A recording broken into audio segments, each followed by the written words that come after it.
have organized this today's program, which is on occasion of National Human Trafficking Awareness Day, and we organize this rally every year on 11th of January to commemorate this day.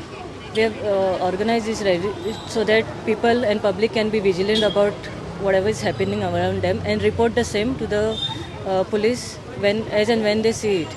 So we are actually fighting against various type of trafficking cases like child labor, sex trafficking, organ trafficking, trafficking for adoption and all that.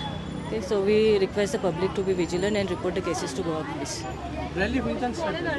Rally started from police headquarters and it will pass via Church Square to bus stand.